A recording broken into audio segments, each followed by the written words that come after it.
Sie kurz begrüßen hier im Rahmen der Hedgefonds-Applikation von Miguel Tiedra. Er ist CIO von 25 bei der SEB, Asset Management. Wir wechseln dann auf Englisch. Das Referat ist dann auf Englisch von Miguel. Der Ansatz ist auch eine enge Kooperation mit der Universität Lausanne.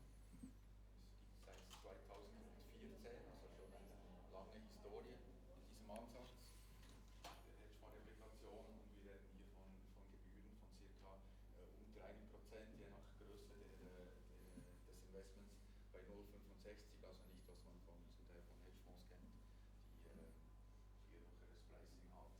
Mein Name ist Adrian Leisig, ich bin zuständig für Institut und Mittelland. Und das Fazit dieses Vortrags ist, in Hedgefonds investieren, ohne einen Franken wirklich in Hedgefonds zu investieren, also Replikation mit liquiden Finanzinstrumenten. Wenn Sie dann die Präsentation möchten, im Anschluss können Sie mir die Karte geben, werden wir diese zustellen. Und dann, I would say, the floor is yours. Okay, well, thanks very much, Adrian. Good afternoon, everyone. My name, as is just said, I'm Miguel Tiedra. I'm heading the alternative investment team and quant team at BCV. And today, I'm not sure the title is mine, but we're going to talk about replicating hedge fund success, capturing return without the drawbacks. So basically, what we are going to do is to talk about hedge fund replication or ETF of hedge funds. But maybe before doing that, I suggest that we look a bit back into the past and see how assets have performed. You probably know this already, but as many people say, usually you shouldn't do that because past performance is no guarantee for future return. So what we need to do is looking forward, and by doing this, we will realize that maybe we have an issue with equities and bonds. And if this is the case, if you agree with me, then what else? And so we will move into hedge fund investing, but obviously hedge funds come with drawbacks, and the answer a way to address that situation is maybe to look at a hedge fund replicator or ETFs, hedge fund ETFs. So if we start first,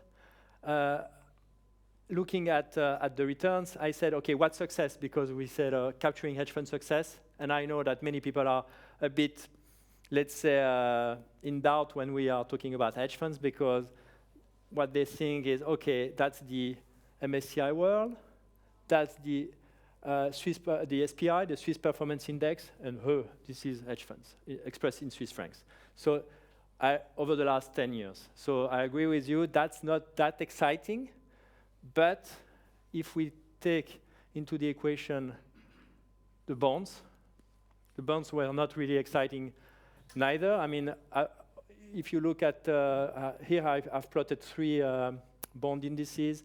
The only one that is positive is the Swiss bond index, but for the European index or the US index, they are both negatives. So what I'm trying to say is, obviously, hedge funds were not performing maybe as expected, but what is also worth to know is that equities have been really on fire for the last 10 years.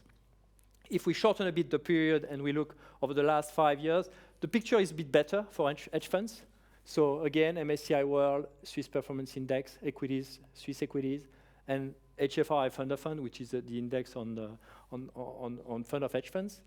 That's okay. I mean, still lagging, but that's what you should expect from hedge funds. The goal is not to outperform equities, obviously, but to protect capital. But if you look again to the bond markets, over the last 5 years, they were all negative. So be it the Swiss bonds or the European ones or the US ones. So what I'm showing this is because maybe just to put things into perspective and maybe change a bit the mindset. Everyone tends to believe that, okay, hedge funds were really not performing. Actually, they performed a bit, not much, but the picture is even worse for the bond markets. Please feel free to interrupt if you want to raise a question or yes? Just a question for the MSCI World. Yeah. Expressed in Swiss franc as well? That's a good question. I don't think so. So the picture would be a bit lower, but still outperforming. But I don't think so. Yeah? And Yes. It's not really representative of what the best hedge funds have done. No, but Probably the lowest. that's an argument well, that's an argument I'm always hearing. To be honest, the same applies for the equity market. I don't think the MSCI World or the SPI is among are representative of the best Magnificent Seven, if you, let's put it that way. That's a way to look at it. And having said that, honestly, HFRI fund of fund, many people are criticizing it for, it's obviously an average, which is also the case for the equity indices. But beating an average is not easy. And the same for the equities, the same for hedge funds. Many hedge fund providers do say, okay, HFRI, yes, that's the fund of fund. If you look at their figures, that's very difficult to, that's an index that is not that easy to beat. You can beat it if you, because it's an average of many different hedge funds, it's easy to beat this index if you just buy HFRI equity long short, because you have a lot of beta in this. But if you have something that is diversified, not that easy. But I take the point. Obviously, if you are capable of selecting the best manager, you shouldn't go for this, but the same for the ETFs on equities. The picture, because I think we should look into the future. And so this is a graph. I don't want to take too much time. That's the valuation for the US equities. So this is simply the CAPE index. So basically what we are showing here is the average PE according to the Schiller index, the PE level for the US market. So you can see here 36. We are not at max, but still not cheap. Probably the average is around, I don't know, around the 20s or 22. And here we are at 36. So what I want to stress here is that the equity market is not cheap, that's for sure. Is it expensive? Maybe a bit less so today, but still. If we look into at the bonds here, this is something we've done. This is this is an index that doesn't exist. This is the Swiss Treasury Index. That's something we rebuilt. So this is simply and here in blue, this is the rates on Swiss bonds, Swiss treasuries. What you can see is this index has been up most of the time, and that's not the goal of this graph to show that, but it is, what is interesting is when, on average, the Swiss rates were around between 4 to 5, probably, historically speaking. More recently, over the last 30 years, they have been decreasing, hence the good performance of the Swiss bond index. But what is interesting is, even though during periods where rates were rising, the index was rising simply because the carry was positive, because you had a coupon that was good enough in order to offset the rate increase. The issue we have now is at this level of rates, right now, I've checked this morning, we are around 40 basis points. Inflation is around 30 basis points. So buying a 10 years treasury or 10 years conf in Switzerland, you are almost, you are slightly earning more than the inflation, not much. So my point is simply that when you have very low rates, the bonds tend to not diversify when something happens. And that's actually what happened during 2022, where we had this really this issue. Over the last 15 years, basically, over the last 10 years, bonds do provide diversification when the equity market decrease. And that has been the case most of the time. But in 2022, we had a low rate environment and rates rising due to inflation. Bonds as well as equity markets were suffering. So the point is, yes, bonds tend to diversify your portfolio, maybe not as much as it was the case in the past. And honestly, the risk-reward, again, when you have rates at this level, you can go maybe a bit lower, but the asymmetry is quite huge. So what can you do? What type of asset you could put into your portfolio? I don't want to review all the assets that are tail hedges or diversifying your portfolio. I mean, some people might say, okay, you should invest in, option strategies where you protect your portfolio. Yes, but the carry is enormous. Maybe gold is one way to do. What we've heard very recently, or recently, is that private equity markets are the way to go because they are not correlated. My point is private equity are nothing else than equities that are not listed, and this type is not a new asset class. This is simply equities that are levered and correlated. So this is a table I've taken from Cliffwater and AQR, and that's fine if you have something that does better than the equity market. Why not going for the private equity? But here again, if you take this table is interesting because what it's plot here is basically the return the 10 biggest endowment in the US have extracted from their private equity portfolio. So here, private equity portfolio or their portfolios in general. So you have here, for the period of between 2010 and 2020, the US stock market for these guys, the 10 largest endowment, did return 13% on average, 13% annualized return, whereas the private equity did 13%. So the point here again is obviously there are very good managers that did better than that, but if you are able to select all the best managers doing private equity, that's fine. You would have earned 17%, 15% for the stock market. But again, this is not easy. And if we take an horizon that is longer than that, 2010, 2023, 13% for stocks, private equity, 14%. So you see, private equity, equities, on average, do the same, but be careful because as we know, I mean, private equity are not liquid. You don't have prices that are reported every day, so hence the lower volatility. So I say, okay, no, private equity is probably not a good way to diversify your portfolio. I'm not saying private equity is not interesting, but that's not this is not something that will help you during market crisis. Maybe you won't realize that the private equities are going down, but they are. So hedge funds. So that's here we are moving to US dollar because that's easier, but equity market, again, MSCI World, global bond market, hedge funds. Okay, that's a graph we know. Maybe a good way to show that hedge funds, even the average ones, are providing investors with diversification is to look at the market downturns. So basically, if you took 08, minus 54% for the equity market, minus 22 for the bonds, for the hedge funds. If we look more recently, maybe the COVID crisis, minus 21 versus minus 9, and Ukraine, minus 25, minus 7. So these are figures that are real, and these are for fund of hedge funds. So not the best hedge funds in the world, the average fund of hedge funds. But you see here, you have definitely the correlation. So the case might be made that hedge funds do provide some certain level of diversification, and having hedge funds on the top of your maybe bond allocation do make sense, because here we've taken the worst drawdowns, not for equities this time, but for the bond markets, and you see basically there is no relationship between the drawdowns in bonds, so hence when the rates are going up, and hedge fund returns. Hedge fund returns do not take duration risk, so they are not absolutely not sensitive to what's happening into the bond market. So again, interesting in terms of diversification.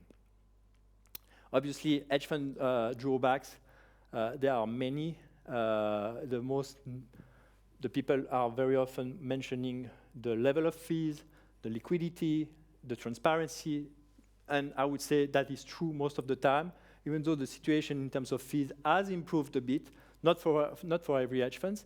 And then if you invest in hedge funds, single manager hedge funds, obviously you need to have a certain amount of money in order to enter these guys. And if something happens, if you may have a hedge fund blow up, and you're going to lose your money when you invest in a hedge fund that blows up, obviously. Fund of funds do address certain issues, the minimum investments required, the single manager hedge fund risk, because the fund of fund is diversified, but you still have a higher level of fees because you have an additional layer of fees. Actually, liquidity is monthly to quarterly, and you don't have full transparency. And here comes the hedge fund replication strategies. And obviously, as you can imagine, these guys, what they try to do is to replicate hedge fund returns, the average hedge fund return again, but they don't have these drawbacks. Actually, they have one. These guys don't know how to replicate alpha, but the fees, the transparency, the liquidity, everything is better. And the reason is very simple. This is simply because these hedge fund replicating strategies do not invest in hedge funds. So they try to do it, but without investing in hedge funds. So I'm going to show you very briefly how this is possible, and I'll show you the comparison between hedge fund replicating strategies and hedge fund returns. So hedge fund replication, very rapidly. How can you replicate an hedge fund return without investing in hedge funds? And most of the time people say, okay, how could a quantitative strategy extract alpha and replicate hedge fund returns? Honestly, when you do hedge fund replication, you will not be able to replicate the alpha of the manager. So basically, the ability of the manager to time the market, to select the good stocks or the good credit. But what you can do is, we know very well now that when you invest in a hedge fund, these guys are taking exposure to the traditional markets. These guys are taking exposure to risk premia. So risk premia is risk premia or risk factor, basically, or alternative beta. These are simply value when you invest in the cheapest stocks and you sell the most expensive one, you are doing value. When you invest in the stock that have performed well recently and sell short the one that have not performed well, you invest in momentum. And we know this when you invest in high-yielding currencies, you do some carry. And we know that the hedge fund manager do a lot of this. And actually, when you do a performance attribution of an hedge fund manager, actually, a lot of performance comes from the risk premia and the traditional market, and the alpha is rather tiny, honestly. And if we do agree about this performance breakdown, for a quantitative model, that's very easy to replicate traditional beta or alternative beta. And I'm going to show you how. So, as I said, hedge fund replication is about replicating the hedge fund returns, and it's based on quantitative techniques. And the easiest one, and I don't want to go too much into the detail because we don't have enough time, the easiest way to guess what type of exposure a manager has is to run a regression analysis. This is a quant methodology that will try to assess how much of a certain factor or certain market the manager is exposed to. So that's the easiest way. And it works, but not perfectly, because obviously you are looking into the past, and then you are dependent on the history of that you can look at. And what is a bit annoying when you are trying to replicate hedge fund returns is that when you buy a hedge fund manager, you want the hedge fund manager to be very active, to adjust his portfolio very actively. And so basically running a regression analysis, you need this regression analysis to be dynamic in order to take into account that a long-short equity manager, for instance, when the market is up, he will increase his exposure. When the market is down, he will decrease it. And so you need to have a model that is dynamic enough in order to capture this. And so that's what is expressed here. That's the typical formula for how you try to replicate or how to run a regression, if you want. But the problem is, and the beta basically are the weight your model should try to forecast. How much of S&P 500 should I have into my portfolio? How much of bonds or currencies or momentum or whatever? This is what you should try to forecast. The problem is, as I said, is if you take let's say the HFRI Fund of Fund Index and take all the historical track record and you run the formula on it, it will give you weight or exposure for every factor that you have introduced into your portfolio. The issue is if you take the HFRI Fund of Fund for the last 30 years, as I showed you, you're gonna have one beta that is working, or one exposure that is working for the entire period. That's an issue. What you want is, what you are really trying to have is a model that is dynamic, where the betas move very quickly. I don't have enough time for this one, but what we've done, and one way to approach this issue is to use a quantitative technique that, instead of just looking for an entire period, you are using a model that is based on a Kalman filter methodology. So basically, that's a methodology that, instead of forecasting once the exposure you need to have into your portfolio, basically the model does forecast every month, and every month it compares its own forecast versus what it should have had in order to be right. So basically, the model, and I really don't want to make things too much complicated, the model is always trying to adjust according to what really happened. And so that's the Kalman filter. Kalman filter is not something that is new. That's not something that is just for finance. That's something that is used in many different fields. But we've been using this for the last 10 years. And Adrian mentioned this at the very beginning. I mean, the genesis of this product dates back, more than 10 years ago. And actually, we had a trainee, a young person doing his master's thesis with us at BCV.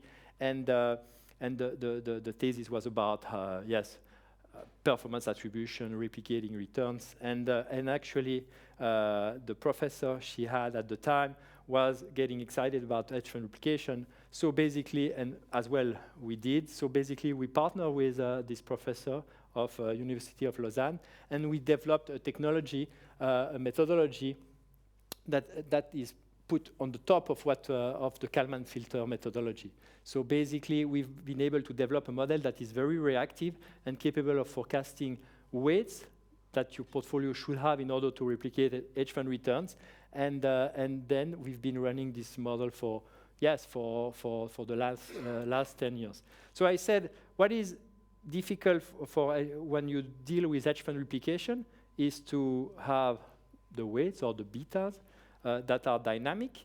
And then the question is the factor that you are using. Factor are either market or risk premia. So what type of factors or market, or how many factors or market do you need in order to replicate hedge fund returns? That's the question.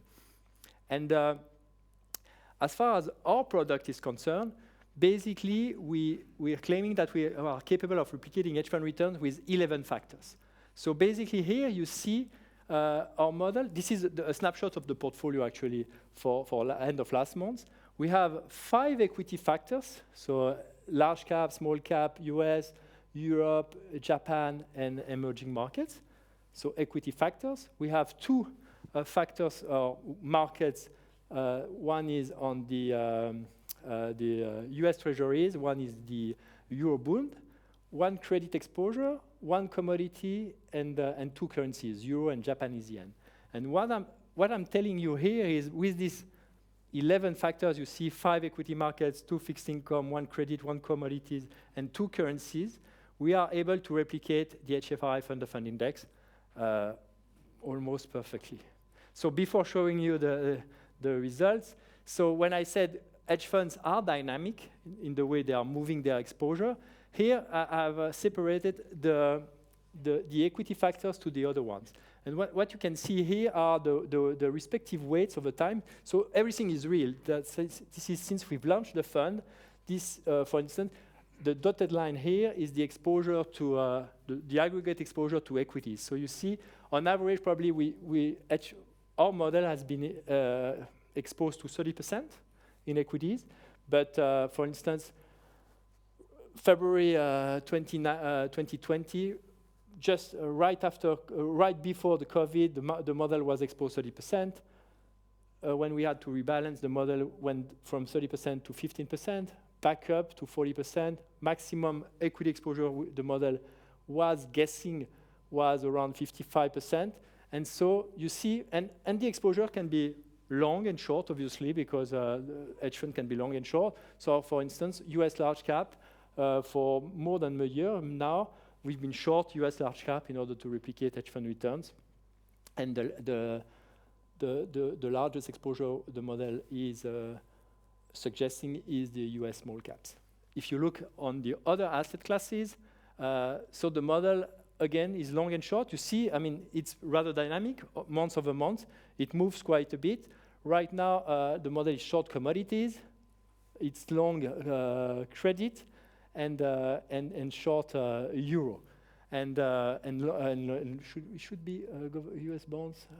Let me see, in blue, and long US bonds. What is interesting, just for this graph, is since we've launched the product, the model has been short US bonds for almost its entire life up until the COVID crisis.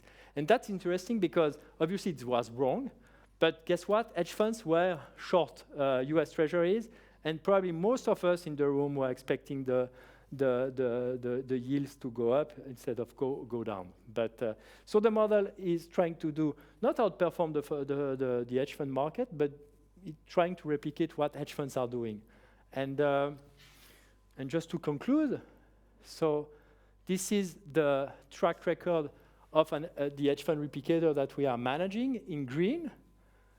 In gray, this is the HFRI fund of fund, and in light blue, the HFRX.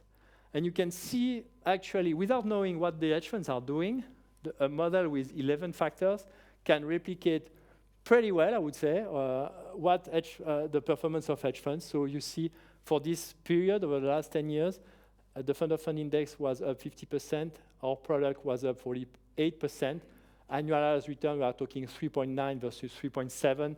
And you see, well, obviously the beta is close to 1. And month over month, it's not perfect, but it's a product that is interesting because it invests in futures mostly, a bit of a few swaps, so super liquid, and we can deliver the average hedge fund performance. You said this is average, not the best ones, but still, I mean, 2022, the fund of hedge fund index was down 5.3.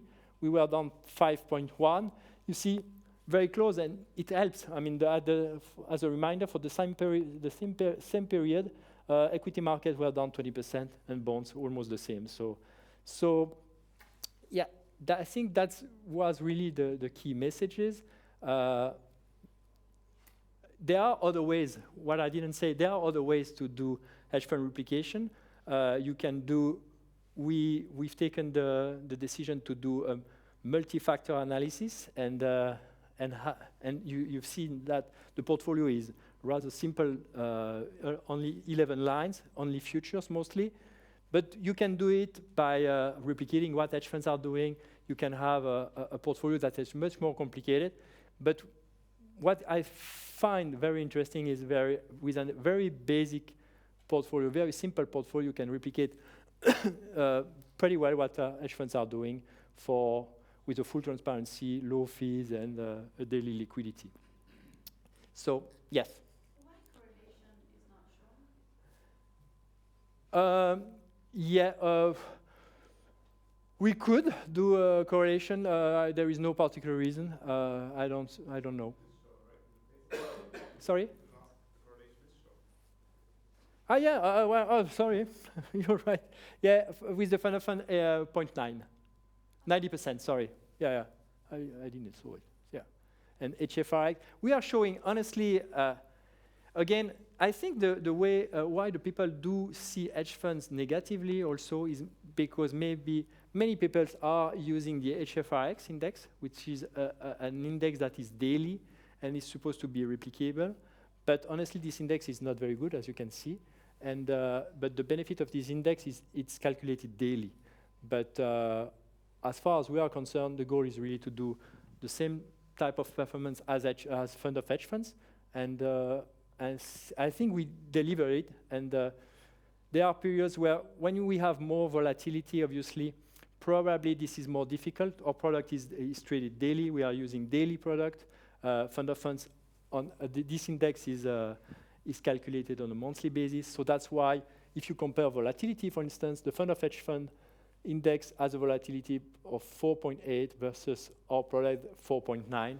I think maybe there is a bit of smoothing into the HFRI fund of fund index. So this year, year to date, 1.5. And last year, we did 8%, 8.2. Could you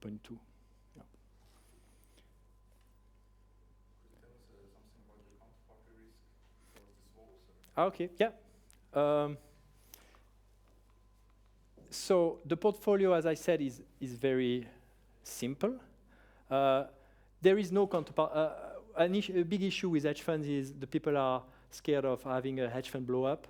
Here it won't happen, and we invest on. We have it's all future except for the credit and commodities indices. Credit because basically the future on the high yield credit in the US is not good enough, not liquid enough. And commodities, the reason why we've made a swap with 2 different investment banks, it's simply because this product is UCITS, and because it's UCITS, you cannot have a certain level of concentration. And if you take the future on commodities, they have too much exposure to energy. So that's why using this swap on the BCOM, BCOM doesn't have any future. We are able to have an index that is diversified, and thanks to that, we can have a product that is UCITS, basically. So very simple. So counterparty risk, with the future, you have a clearinghouse, so the risk is almost non-existent. And for the swaps, you have a counterparty risk, so that's why we have 2 different counterparties on commodities. But you have to be aware that, we are netting the P&L every day, and every time we have a positive P&L, we ask the counterparty to send it to us. So positive P&L means $250,000 US dollar. Compared to the assets under management, that's almost nothing. So no real risk in terms of counterparties. Really the risk you are taking here is if the hedge fund do not perform. Because if hedge funds are negative for a very long time, we are going to be negative. And if they are positive, we are going to be positive. So that's really the biggest risk. But being daily, you can change your mind every day if you want. Yes? In terms of leverage, maybe? Yes? That's a good question. Your max, net, max. There is no max. That's an excellent question. You know that when you look at the broker or prime brokers, you know that hedge funds on aggregate, according to the latest survey, hedge funds are levered 2.5 times. But that's gross exposure. And as far as we are concerned, the model tries to replicate the performance. So basically what really matters is net.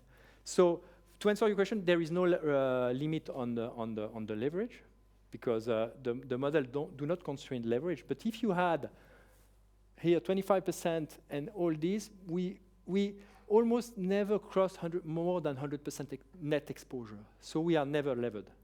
And it makes sense because if you take, for instance, a long-short equity manager, is long 150, short 100, so 250 gross, but net 50%. And so that's why we don't need to be levered in order to post the same type of returns. Yes? Have you tried replicating single successful hedge funds? Single ones, no, but I can tell you the answer, that we won't be as good as this. We are good at this because the aggregated manager, on average, their exposure moves slowly, so you can cope with these dynamic betas. Otherwise, it's difficult. And honestly, there are strategies that are more difficult to replicate. It's going to be very easy for us to replicate the HFRI equity hedge index, for sure. Trend following index, not using that type, multi-factor analysis, no, but using moving average, fast, easy. Then pure arbitrage strategies, multi-factor analysis won't work well. Yeah, or event driven, yes, yeah. Yes, exactly. So that's what I said at the very beginning. We cannot do alpha or even liquidity premium. I'm not sure it's an alpha, but even here it's difficult to extract it. or we should include short selling stuff, but we don't do that. Yeah. Can AI help you to features for different processes? Sorry? AI, can it help you or it's not valid? I'm not sure, honestly. We are working a lot on using AI for the different products. On this one, I don't think so. What I didn't mention is, I mentioned very briefly that we are working with the University of Lausanne. We have an advisory committee. Every 6 months, we review the factors. Are we using the good factors? Honestly, where we could be in trouble, if, for instance, hedge fund managers start to invest in an asset class that is not correlated to the ones we have in the portfolio. I could imagine Bitcoin, but whatever. In this particular case, we would need to add a factor. But again, in the first place, if the people try to, now macro maybe have 5 to 10% allocated to Bitcoin, the model will probably use the small and mid caps or something that is volatile in order to do the same type of returns. Could you invest in gold in this strategy or not? We don't. We have gold within the commodity index, but that's all. Yeah. Physical, like minings or? No. It's really the instruments we have are always the same. These are all the instruments. S&P 500, Russell 2000, Eurostock, Nikkei, MSCI Emerging, Bund, and that's it. That's and over time, it was too quick, but you will realize that we have more. When we've launched, we have less factors, and we have added a few of them because we had more points, basically, and doesn't make a huge difference, but maybe on month-to-month basis, we added the Nikkei, for instance, the Euro and Japanese yen. In the past, we only had the DXY, the US dollar basket, stuff like that. So how long did you spend testing and back testing before you go live with this one? Well, we've been working. So now this product is live since 2014. So it's been live for 10 years, more than 10 years, and we've been working on this product maybe 2 years, 3 years before launching it. And since we've launched it, we have, as I just mentioned, added a few factors. We have changed a bit more on the operational side, because when we were at the very beginning, we were too small in order to invest in to have swaps with investment banks. We've been trying a lot of stuff. Every 6 months, we have this advisory committee. We do some research. As you may have noticed, here we have factors only on markets, but we've been also running the program on risk premia factors. And then we do research all the time, but big changes haven't really happened, honestly. Yes? Sorry. Have you ever tried to replicate other asset classes, such as infrastructure, private equity, or any other? Infrastructure, no. Private equity, yes. Guess what? My issue is we can do it. Private equity, honestly, I can replicate it very well. The only thing is, if I replicate it with listed instruments, you gotta be very scared about the volatility. So wall's moving, right? Yeah, no, but the volatility is crazy. You can have as much as 80% volatility. But at the end, the results and the returns are really close to private equities. We are still working, we have this on the back of our heads, because I think that's interesting. And honestly, private equity, as I mentioned, this is equity with certain bias, value, leverage, you know them. And but for the time being, we don't know how to minimize the drawdowns, honestly. Or we do a replicator, but that is quarterly. But then, what's the goal for the people? Yeah. Perfect, thanks.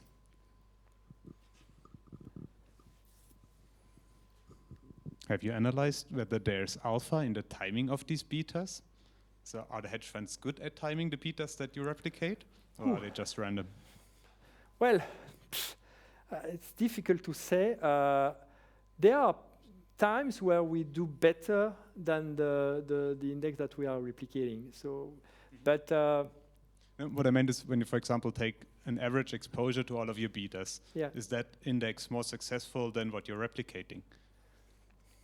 So maybe these fund of funds are not even good at timing the betas, they're just arbitrarily running positions. Yeah, but fund of fund is an aggregation of talented managers. Yeah. So these guys should probably time a bit the market. No, I don't think we have alphas.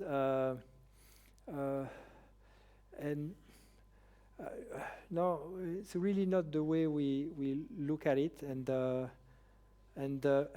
when I don't think we have it here. No, I don't think we have it anymore. There were a period where we were massively outperforming the fund of fund index, and it was simply because fund of funds were an equity long short manager were investing massively into healthcare, and we don't have any factor that is specifically by sector, just the markets. So that's why we were not suffering as much as the fund of funds, for instance. But I don't think there is alpha, no. And honestly, I don't think there is a lot of alpha on aggregate when you look at hedge fund managers. And let's put it that way. There is alpha, that's for sure. There are many academic studies that shows that there is alpha, but because of the fees, the alpha is shrinking. Yeah.